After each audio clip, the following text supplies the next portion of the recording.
joining us. I am your host, Raquel Faria, and I'm a doctor in internal medicine at the Centro Hospitalar Universitário de Santo António in Porto. Today, I'm joined by Professor Ricard Cervera from the Lupus Academy Steering Committee. Ricard, welcome, and thank you so much for joining us today. Hello, Raquel, and greetings from Barcelona. Thank you.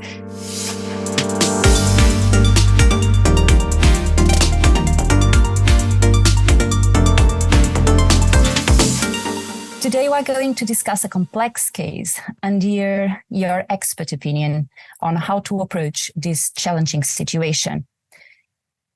Ricard, you brought a case of a young, recently diagnosed SLE patient.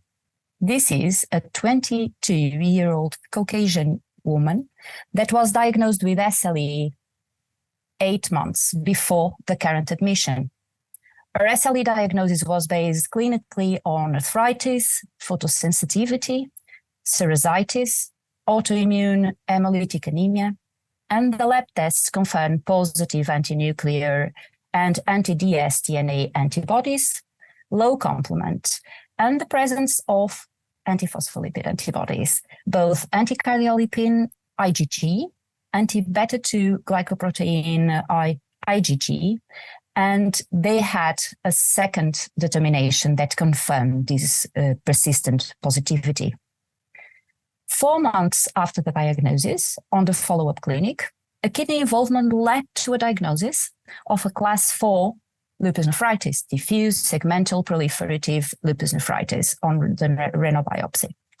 She was treated with mycophenolic acid, both induction and maintenance, prednisolone that started high and then was tapered to 20 milligrams a day, hydroxychloroquine 200 milligrams a day, low-dose aspirin, and calcium. It looked okay, but another 4 months after that, she was admitted at your hospital clinic of Barcelona. She had fever, acute tonsillitis, nausea, and diarrhea. On this current admission, the patient reported having 6 days of fever, 39 maximum, tonsillitis, and general malaise. Despite the antibiotic, which was amoxicillin that was given her, she persisted having fever, nausea, and vomiting. When she came, she was hemodynamically stable. The pharynx was edematous, and there were ulcerative lesions on the pharynx. When the abdominal examination was done, she reported having mild tenderness in the epigastrum with no hepatosplenomegaly when the abdomen was examined. A quick tests were made, and she had several abnormalities. The white blood count was low, 2.8. The platelets was also low, 82. And the creatinine was pretty high, 3.6 milligrams per deciliter. Her liver enzymes were high. Both fast and alt were above 1,000, and the cholestasis was not as high as that. The erythrocyte sediment rate, TSR, was 35, and the CRP was 11.3 milligrams per deciliter. So she was having a severe hepatitis with low-grade cholestasis, no increase in the total bilirubin level, acute kidney injury, and low leukocytes and platelets under 100. So the CRP is high, but not the ESR, which should be a red flag for complications. So Ricard, at this point, what are your main clinical suspicion? Well, this was a typical case of Friday evening in the emergency room. So you can imagine this is one of these nightmares that we face on Friday evening. And well, certainly a patient with lupus that had several previous flares involving different organs. A lupus flare, so lupus disease activity could be really an option, although it was probably strange because the patient was already on an immunosuppressive therapy and also high dose of steroids still.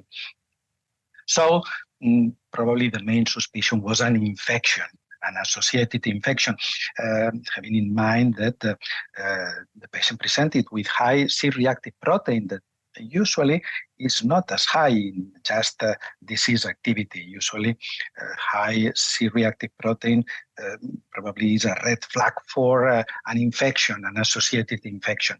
And the patient actually presented with some figures of infection, looking like a flu or a tonsillitis, acute tonsillitis. So infection was clearly the main suspicion, but also the patient could have just the beginning of disseminated malignancy, maybe hematological malignancy, a lymphoma, or can be thrombosis, a thrombotic event, or even macrophage activation syndrome. The patient was quite young. This condition, this complication appears mainly in children, but this is something that you have to keep always in mind. But maybe probably the main suspicion at this moment was an infection that probably has precipitated an increase in the disease activity of the patient.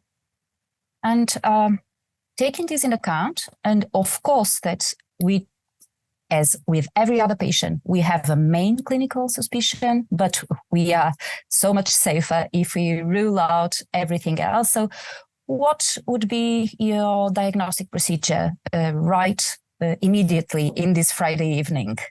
What would you ask for? Yeah, keep in mind that the patient was at the emergency room on Friday evening, and so many lab tests probably would not be available over the weekend. And obviously, the first should be to rule out infection, so blood cultures, order for viral serologies, and to perform some imaging techniques that are available always, ultrasound, abdominal ultrasounds. Mind that the liver involvement in this laboratory test, if possible, also a CT scan, and obviously the antibodies to check for disease activity. We would request, but we know that over the weekend it will be not possible to have complement levels, anti-DNA antibodies, antiphospholipid antibodies, and so on. So, as you previously told us, she did an abdominal ultrasound and then again, a thoracic abdominal computerized tomography, CT, and they were both normal. It's uncomfortable to have a normal image with these alterations, all these abnormalities in the blood tests. Blood cultures were performed, and all the other tests, as you mentioned, it's difficult to have them right on the hour. And if you need to treat her, you need to treat her now because she's not okay. So you need to start empiric treatment. What would be your empiric treatment at this point? What would you cover at this point? The patient certainly look in a complicated situation, and having in mind potential complication, you should do aggressive therapies. You have to start with wide spectrum antibiotics and antiviral therapies, because infection is certainly one possibility that you have to cover. And obviously, in a patient that presents lupus plus an infection, an increase in the disease activity, a flare, quite common. So you have to give those therapies for disease activity that produces the effect more quickly. Either pulse methylprednisolone, if it is possible, also intravenous immunoglobulins. So these therapies will probably work very quickly. And then, as the patient will remain hospitalized and the patient was having antiphospholipid antibodies, you should increase the level of thromboprophylaxis and put on at least on prophylactic heparin. Okay. And we should remember that this patient is not a regular 22-year-old woman that comes to the emergency room. She's on heavy immunosuppressive with high dose mycophenolic acid and still high dose steroids, 20 milligrams. So you need to completely cover everything because she's not a regular girl with 22 years old. And you told us she was treated with empiric antibiotics, acyclovir, and saline solution was initiated. But in the next 36 hours, the patient became hypotensive, oligoanuric, with metabolic acidosis and hypoxemia, resulting in transference to the intensive care unit. Examination revealed painful hepatomegaly. The labs deteriorating of thrombocytopenia, so the platelets were under 50, 46. Pretty high elevated transaminases. They came to 4,000, 12,000, with a pretty high LDH, 31,000, and there were signs of disseminated intravascular coagulation. And it's Sunday. Ricard, at this point, what do you think? Do you still think that infection is under control? Do you have any other main clinical suspicion for this outcome that is coming and all these complications? Well, still infection and disease activity or a lupus flare precipitated by this infection, we believe that could be really an option, but she was already on heavy treatment for this and didn't respond. So taking also into consideration that the patient presented also a deterioration of thrombocytopenia, also signs of disseminated intravascular coagulation. I think that you have to think, in addition to this, to the possibility of thrombosis, especially multi-organ thrombosis in the microcirculation. So this is an additional thing that came to our mind, that we probably were facing some multi-organ thrombotic event in addition to the infection and inflammation and disease activity. So if your main hypothesis is she's having microangiopathic thrombosis, but do you think that we could also cover disease activity with other treatments, like having myocarditis or even macrophage activated syndrome? Would you consider on this to treat differently? What would your hypothesis? Do you think it could be also disseminated tuberculosis? Would it behave like this? Other opportunistic infections that are not covered? And how would you treat her at this point? She's really going badly. Exactly. We have probably still some possibilities to escalate, to add more therapy for infections, cover other potential infectious agents that were not covered at the beginning, such as tuberculosis, for instance, or other opportunistic infections, taking into consideration that the patient was under immunosuppressive drug. And also, we have the possibility that the other organs could be more inflamed, such as myocardium, having myocarditis, or severe lupus renal flare. Then probably should be necessary to add an immunosuppressive drug, that one that probably can act more quickly could be cyclophosphamide, cyclophosphamide. But certainly in a situation where you believe that infection probably is the main cause of this flare, to add an immunosuppressive drug is certainly a risk. So at this moment, we didn't add any other immunosuppressive drug. So she required supportive therapies with orotracheal intubation, hemodialysis, sympathomimetic amines, and intensive treatment with intravenous bolus of methylpred. The clinical suspicion of catastrophic APS, as you were mentioning, triggered by a viral infection was really high, but due to hemodynamic instability, plasma change could not be used, which would be one of the probable life-saving strategies. In addition, coagulopathy prevented the administration of heparin. Despite treatment, she developed progressive respiratory failure due to the respiratory distress, sepsis-induced myocardial dysfunction, and finally cardiac arrest, that the resuscitative efforts were unsuccessful. An autopsy was performed and revealed macroscopic postmortem findings were hepatomegaly, edematous lung with pleural and pericardial infusion, petechial and ecchymotic lesions in myocardium, and esophageal, gastric, and intestinal mucosa.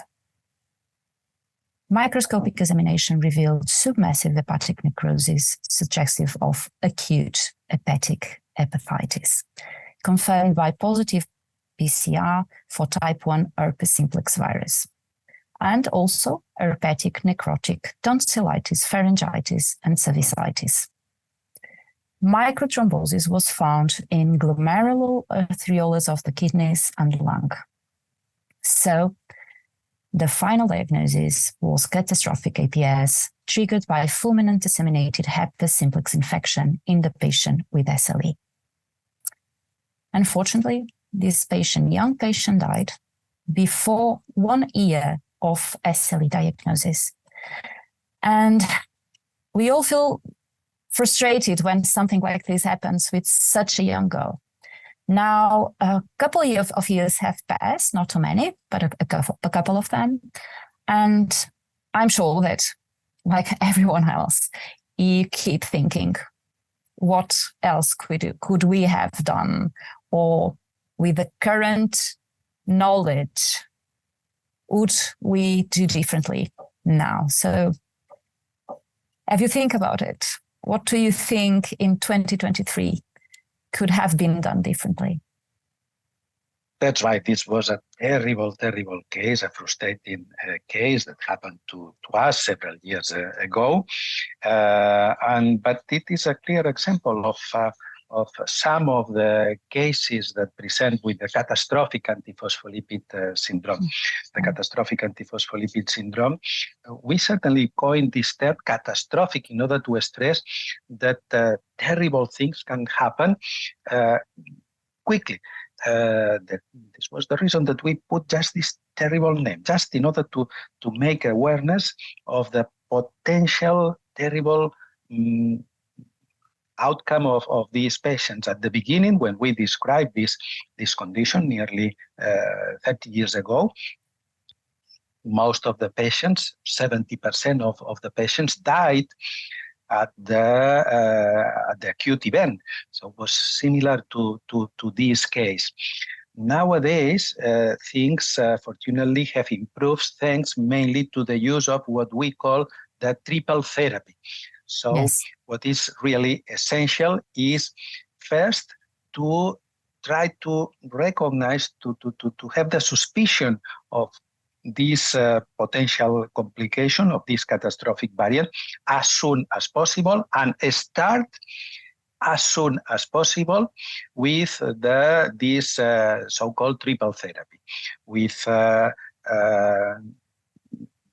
anticoagulants, with heparin, with steroids, high-dose steroids, and try to remove as soon as possible these antibodies and other cytokines that participate in these catastrophic events by means of either plasma exchange and or intravenous immunoglobulins. Actually, we recommend to do both, to do this combination. And certainly also try to treat what you believe is the precipitating event, in this case, the infection. And if things are not going well, maybe in few days, we now also have the experience of 2 biological therapies that could be used. That it's on one side rituximab, yes, it's probably more widely available, and on the other side is eculizumab, anti-complement therapy, that probably is not as widely available, among other reasons, because it is terribly expensive. Yes. But with this combination of treatments, now we have been able to see in the recent description of the CAPS registry, that is the registry where we try to collect all the data from patients with catastrophic antiphospholipid syndrome. And nowadays we have more than 1,000 patients in this registry. The mortality has decreased in the acute event from death 70% at the beginning to around 25, 28% nowadays. It's pretty amazing. Ricard, I do have a question that we have all the time. We have a suspicion of catastrophic APS while discussing with the intensive care unit that is not as aware of it as we would all like. That is, for the definitive catastrophic APS diagnosis, it's almost always on the autopsy. You need to have histology confirming. To have highly suspicion, and you need to have 3 different organs involvement that you suspect to have microthrombotic. So when you are trying to save a life, you think it's the hypothesis, you need to treat quickly, but you don't have the diagnosis or the classification criteria to have a probable, a definitive. So how should we do to stress this with other colleagues that need to do aggressive treatment without a clear diagnosis? So we think it's going to, because if we have a clear diagnosis, the patient is dead. So how do you deal with this? That's true. You don't have to wait for this pathology confirmation, because a biopsy probably it's very difficult to perform. You probably don't have to wait for the new determination of the antiphospholipid antibodies, because probably will take several days. And just on clinical grounds and some lab tests that could be done easily could help. For instance, this drop in the platelet count, this thrombocytopenia, for instance, these signs of intravascular or disseminated intravascular coagulation. Also, the presence in some patients of microangiopathic hemolytic anemia, the presence of schistocytes is another feature that you have always to ask to the hematologist. Also, the presence of ferritin. We have seen the ferritin that nowadays, after the COVID times, this is very simple. Very high levels of ferritin are very typical in the catastrophic variant. So these features could help in a patient with multi-organ involvement, although you cannot confirm if this organ involvement is due to inflammation of microthrombosis, but there are different organs, like in this case, that it's the kidney, it's the liver, pathological involvement. You have to suspect, and with the suspicion, react with this aggressive triple therapy. So, and you were also mentioned that the biologics changed everything, and it's really promising for treatment. But would you consider rituximab and eculizumab only in lupus patients with catastrophic APS, or also on first presentation of catastrophic APS or a previous primary APS patient that entered a catastrophic phase? Do you change the immunosuppression if the patient has lupus or not? Regarding the biologics, the rituximab or eculizumab we use in both primary and associated to lupus. Maybe it's the addition of an immunosuppressive drug, for instance, a pulse cyclophosphamide. This is only in the case that you clearly suspect that there is a flare of lupus.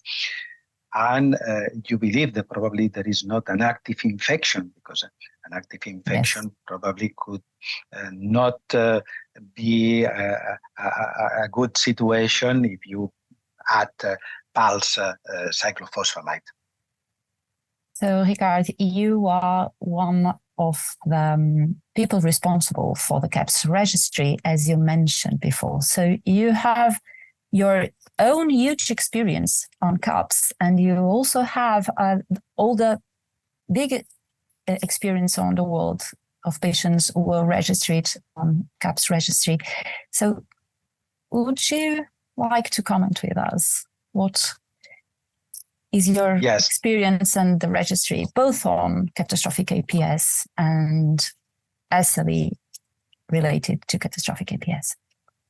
Yes, I think that it's important to stress that patients like these exist, and usually they come on Friday evening, but fortunately they are rare. We now know from some epidemiological studies like the Europhospholipid project that a catastrophic episode appears in only approximately 1% of all patients with antiphospholipid syndrome. So it's a rare situation, but with a potential terrible outcome, with a very high mortality. So you have to be aware of this. And the second thing is that this catastrophic event appears usually after a precipitating factor, after a triggering factor, being infections, the most common. Approximately 50 or 60% of all the CAPS events appear after an infection, but even after a minor, simple infection, just a flu, tonsillitis like this case, or a urinary tract infection, just a simple infection can precipitate a catastrophic event. Also, in other cases, there is a problem with the anticoagulation. If the patient, probably you have to stop anticoagulation for a while because of a surgical procedure, even a minor surgical procedure, even a dental extraction or a kidney biopsy. We have seen catastrophic events just after stopping anticoagulation for this, or after a low INR, because maybe there was a problem, the patient didn't take the dose, of any other reason that produce a low level of anticoagulation, is another important precipitating factor. And also sometimes is a flare, a lupus flare could be another precipitating factor, or the appearance of a malignancy could be a precipitating factor, or in pregnancy. So if you have any of these potential precipitating factors, think on the possibility that this multi-organ involvement or this multi-organ failure could be due to a catastrophic event. And all that you mentioned, clinically, people could think that it could be also HELP syndrome in pregnancy, or in a patient that is taking calcineurin inhibitors. Other diagnoses could be differential. Do you think that having other differential diagnoses would change what you do first if you suspect CAP? So having other microangiopathic thrombopathies would be different to treat if you think it's a catastrophic APS or other things, at least at the beginning. Well, actually, all these have in common that are microangiopathic thrombotic conditions. And most of them probably will require a similar therapy, or even there is an overlap, or there is a continuum. So, for instance, HELP could be a form of catastrophic antiphospholipid syndrome at the end of a pregnancy in a patient with antiphospholipid antibodies. Also, thrombotic thrombocytopenic purpura could be a form of catastrophic antiphospholipid syndrome in a patient with the same features with antiphospholipid antibodies. So there is a continuum, and actually treatment, usually the basic treatment is the same. Obviously, if it is a HELP syndrome, for instance, the patient require a quick delivery. So Yes. that's an additional thing that you have to do, obviously. Just a final additional question. In which antiphospholipid antibody syndrome patients that you are following on your clinic and are stable, in which do you think that this patient might have a complication with CAPS in the future? Do you have any biomarkers that can be used or that makes you more aware that this patient complicates? Is there anything out there that we can use to calculate the risk? Well, unfortunately, we don't have such a biomarker. We know that most patients with CAPS present triple APL positivity, lupus anticoagulant plus, anticardiolipin plus, anti-beta-2 glycoprotein 1, but they are patients with just single positivity, even with just IgM single positivity have developed a catastrophic event. So you have to be aware that any patient with antiphospholipid antibodies can develop this situation. The only thing that we know is that patients that have survived from a previous catastrophic event, there is a good marker, is microangiopathic hemolytic anemia, schistocytes in the previous events. Those patients with microangiopathic hemolytic anemia have a high risk of recurrence of new episodes of catastrophic antiphospholipid syndrome in the future. Thank you so much, Ricard, for having this really highlighting discussion. And it's a rare complication, it's a rare disease, but if you know what to do or what is the best strategy, you save lives. So thank you so much for this. To our listeners, we hope this episode have helped you gain more of an understanding of this complex disease area. Do send us feedbacks on cases you would like us to discuss in the future.